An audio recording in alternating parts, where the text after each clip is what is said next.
मित्रों, प्रत्येक व्यक्ति अपने जीवन को बेहतरीन तरीके से जीना चाहता है और व्यक्ति के जीवन जीने में उसके नज़रिए का सबसे महत्वपूर्ण रोल होता है। आज मैं नज़रिए के महत्व पर जाने माने मोटिवेशनल स्पीकर शिव खेड़ा की प्रसिद्ध किताब जीत आपकी के कुछ अंश प्रस्तुत करूंगा। इसकी शुरुआत मैं एक कहानी से करता हूँ। एक आदमी मेले में गुब्बारे बेच बेच कर गुजर बसर करता था। उसके पास लाल, नीले, पीले, हरे और इसके अलावा कई रंगों के गुब्बारे थे। जब उसकी बिक्री कम होने लगती तो वह हीलियम गैस से भरा एक गुब्बारा हवा में उड़ा देता। बच्चे जब उस उड़ते गुब्बारे को देखते तो वैसा ही गुब्बारा पाने के लिए आतुर हो उठते। वे उसके पास गुब्बारे खरीदने के लिए पहुंच जाते और उस आदमी की बिक्री फिर बढ़ने लगती। उस आदमी की बिक्री जब भी घटती वह उसे बढ़ाने के लिए गुब्बारे उड़ाने का यही तरीका अपनाता। एक दिन गुब्बारे वाले को महसूस हुआ कि कोई उसके जैकेट को खींच रहा है। उसने पलट कर देखा तो वहाँ पर एक बच्चा खड़ा था। बच्चे ने उससे पूछा, अगर आप हवा में किसी काले गुब्बारे को छोड़ें तो क्या वह भी उड़ेगा? बच्चे के इस सवाल ने गुब्बारे वाले के मन को छू लिया। बच्चे की ओर मुड़कर उसने जवाब दिया, बेटे, गुब्बारा अपने रंग की वजह से नहीं बल्कि उसके अंदर भरी चीज की वजह से उड़ता है। हमारी जिंदगी में भी यही उसूल लागू होता है। अहम चीज हमारी अंदरूनी शख्सियत है। हमारी अंदरूनी शख्सियत की वजह से हमारा जो नज़रिया बनता है वही हमें ऊपर उठाता है। हार्वर्ड विश्वविद्यालय के विलियम जेम्स का कहना है कि हमारी पीढ़ी की सबसे बड़ी खोज यह है कि इंसान अपना नज़रिया बदलकर अपनी ज़िंदगी को बेहतरीन बना सकता है। हार्वर्ड विश्वविद्यालय द्वारा कराए गए एक अध्ययन के मुताबिक 85% मौक़ों पर किसी इंसान को नौकरी या तरक्की उसके नज़रिए की वजह से मिलती है, जबकि अक्लमंदी या ख़ास तथ्यों और आंकड़ों की जानकारी की वजह से केवल 15% मौक़ों पर ही उसको सफलता मिलती है। ताज्जुब की बात है कि ज़िंदगी में कामयाबी दिलाने में तथ्यों और आंकड़ों की केवल 15% हिस्सेदारी होती है, पर शिक्षा के मद की सारी रकम इन्हीं चीज़ों को पढ़ाने में खर्च की जाती है। हमारा क्षेत्र चाहे जो हो, कामयाबी की बुनियाद तो नज़रिया ही है। अगर कामयाब होने के लिए नज़रिए की इतनी अहमियत है तो क्या हमें ज़िंदगी के बारे में अपने नज़रिए की जांच परख नहीं करनी चाहिए? और क्या हमें खुद से यह सवाल नहीं करना चाहिए कि हमारा नज़रिया हमारे मकसद पर कैसे असर डाल सकता है? आइए इसी संदर्भ में एक कहानी सुनते हैं। हफीज़ अफ्रीका का एक किसान था। वह अपनी ज़िंदगी से खुश और संतुष्ट था। हफीज़ खुश इसलिए था कि वह संतुष्ट था, और वह संतुष्ट इसलिए था क्योंकि वह खुश था। एक दिन एक अक्लमंद आदमी उसके पास आया। उसने हफीज़ को हीरों के महत्व और उनसे जुड़ी ताकत के बारे में बताया। उसने हफीज़ से कहा, अगर तुम्हारे पास अंगूठे जितना बड़ा भी हीरा हो तो तुम पूरा शहर खरीद सकते हो, और अगर तुम्हारे पास मुट्ठी जितना बड़ा हीरा हो तो तुम अपने लिए शायद पूरा देश खरीद लो। वह अक्लमंद आदमी इतना कहकर चला गया।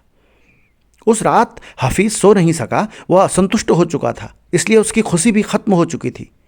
दूसरे दिन सुबह होते ही हफीज़ ने अपने खेतों को बेचने और अपने परिवार की देखभाल का इंतजाम किया और हीरे खोजने के लिए रवाना हो गया।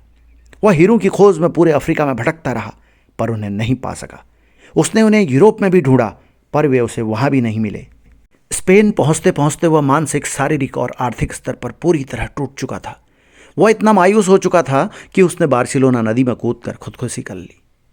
और इधर जिस आदमी ने हफीज़ के खेत खरीदे थे, वह एक दिन उन खेतों से होकर बहने वाले नाले में अपने ऊँटों को पानी पिला रहा था। तभी सुबह के वक्त उग रहे सूरज की किरणें नाले के दूसरी ओर पड़े एक पत्थर पर पड़ी और वह इंद्रधनुष की तरह जगमगा उठा। यह सोचकर कि वह पत्थर उसकी बैठक में अच्छा दिखेगा, उसने उसे उठाकर अपनी बैठक में सजा लिया। उसी दिन दोपहर में हफीज़ को हीरों के बारे में बताने वाला आदमी खेतों के इस नए मालिक के पास आया। उसने उस जगमगाते हुए पत्थर को देखकर पूछा, क्या हफीज़ लौट आया? नए मालिक ने जवाब दिया, नहीं, लेकिन आपने यह सवाल क्यों पूछा? अक्लमंद आदमी ने जवाब दिया, क्योंकि यह हीरा है, मैं उन्हें देखते ही पहचान जाता हूँ। नए मालिक ने कहा, नहीं, यह तो महज एक पत्थर है, मैंने इसे नाले के पास से उठाया है। आइए मैं आपको दिखाता हूँ, वहाँ पर ऐसे बहुत सारे पत्थर पड़े हुए हैं। उन्होंने वहाँ से नमूने के तौर पर बहुत सारे पत्थर उठाए और उन्हें जांचने परखने के लिए भेज दिया। वे पत्थर हीरे ही साबित हुए। उन्होंने पाया कि उस खेत में दूर दूर तक हीरे दबे हुए थे। इस कहानी से हमें क्या सीख मिलती है? इससे हमें 6 सीख मिलती हैं कि जब हमारा नज़रिया सही होता है तो हमें महसूस होता है कि हम हीरों से भरी हुई ज़मीन पर चल रहे हैं। मौके हमेशा हमारे पांव तले दबे हुए हैं, हमें उनकी तलाश में कहीं जाने की ज़रूरत नहीं है, हमें केवल उनको पहचान लेना है। दूसरे के खेत की घास हमेशा हरी लगती है। हम दूसरों के पास मौजूद चीज़ों को देखकर ललचाते रहते हैं, इसी तरह दूसरे हमारे पास मौजूद चीज़ों को देखकर ललचाते हैं। हमसे अपनी जगह की अदला बदली करने का मौका हासिल करके उन्हें खुशी होगी। जिन्हें मौके की पहचान नहीं होती, उन्हें मौके का खटखटाना शोर लगता है, और मौका जब आता है तो लोग उसकी अहमियत नहीं पहचानते। जब मौका जाने लगता है तो उसके पीछे भागते हैं। कोई मौका दोबारा नहीं खटखटाता। दूसरा मौका पहले वाले मौके से बेहतर या बदतर हो सकता है, पर वह ठीक पहले वाले मौके की तरह नहीं हो सकता। इसलिए सही वक्त पर सही फैसला लेना बेहद ज़रूरी होता है। गलत वक्त पर लिया गया फैसला भी गलत फैसला बन जाता है। आपको बाइबल की एक कहानी सुनाता हूँ। गोलियत एक राक्षस था। उसने हर आदमी के दिल में अपनी दहशत बैठा रखी थी। एक दिन 17 साल का एक भेड़ चराने वाला लड़का अपने भाइयों से मिलने के लिए आया। उसने पूछा, तुम लोग इस राक्षस से लड़ते क्यों नहीं हो? उसके भाई गोलियत से डरते थे। उन्होंने जवाब दिया, क्या तुमने देखा नहीं कि वह इतना बड़ा है, उसे मारा नहीं जा सकता। इस पर डेविड ने कहा, बात यह नहीं है कि बड़ा होने की वजह से उसे मारा नहीं जा सकता, बल्कि हकीकत यह है कि वह इतना बड़ा है कि उस पर लगाया गया निशाना चूक ही नहीं सकता।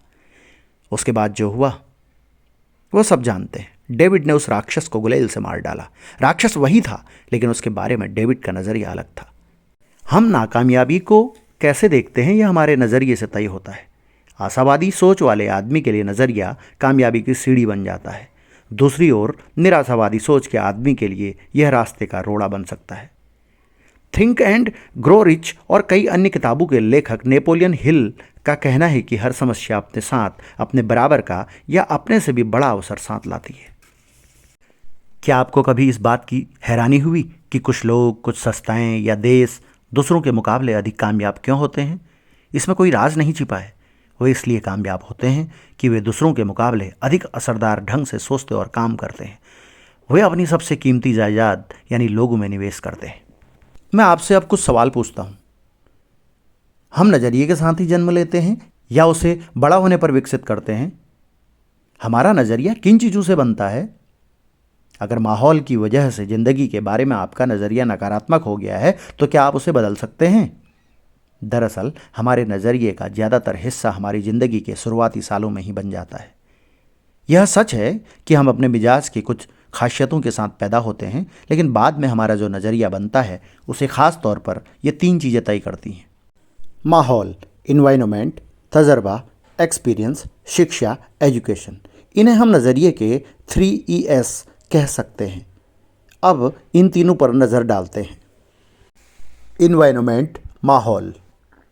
माहौल में घर, स्कूल, काम, सांस्कृतिक पृष्ठभूमि, धार्मिक पृष्ठभूमि, परंपराएं और मान्यताएं, सामाजिक माहौल, राजनीतिक माहौल, ये सभी माहौल मिलकर हमारी तहजीब को बनाते हैं। घर हो, संस्था हो या देश हो, हर जगह की अपनी एक तहजीब होती है।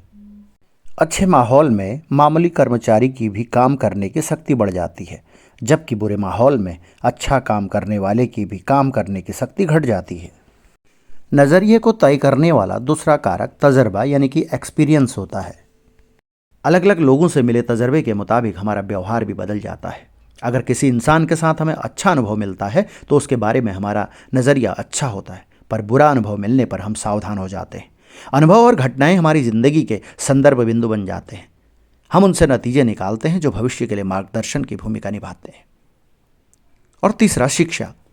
शिक्षा औपचारिक और अनौपचारिक दोनों तरह की होती है। आजकल हम लोग सूचनाओं के सागर में गोते लगा रहे हैं, लेकिन ज्ञान और समझदारी का अकाल पड़ा हुआ है। ज्ञान को योजनाबद्ध ढंग से समझदारी में बदला जा सकता है और समझदारी हमें कामयाबी दिलाती है। शिक्षा ऐसी होनी चाहिए जो हमें केवल रोजी रोटी कमाना नहीं बल्कि जीने का तरीका भी सिखाए। सकारात्मक नज़रिए वाले लोगों की शख्सियत में कुछ ऐसी खासियतें होती हैं जिनकी वजह से उन्हें आसानी से पहचाना जा सकता है। ऐसे लोग दूसरों का ख्याल रखने वाले, आत्मविश्वास से भरे, धीरज वाले और विनम्र होते हैं।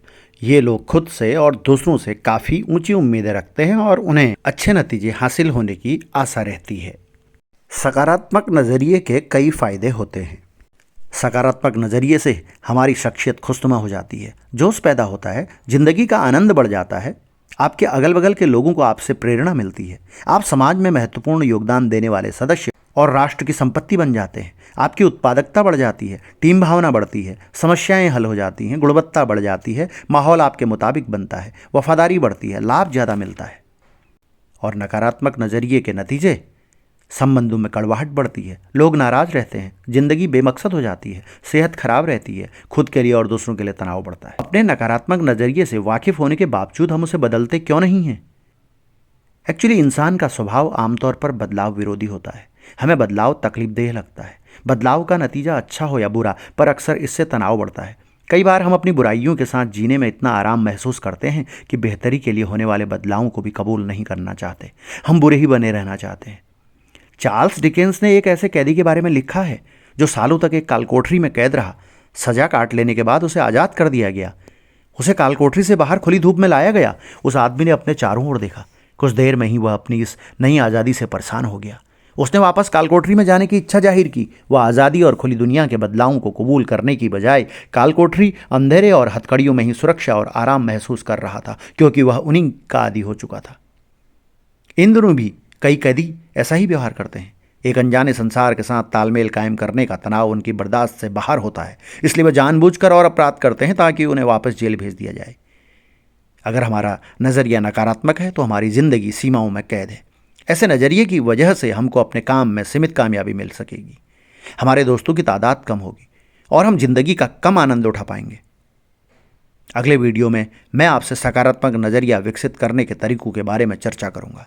हो सकता है कि सकारात्मक नज़रिया विकसित करने के लिए हमको थोड़ा तनाव झेलना पड़े और बदलाव की वजह से अनिश्चितता सी महसूस हो, पर यकीनन हमें इसका लाभ होगा।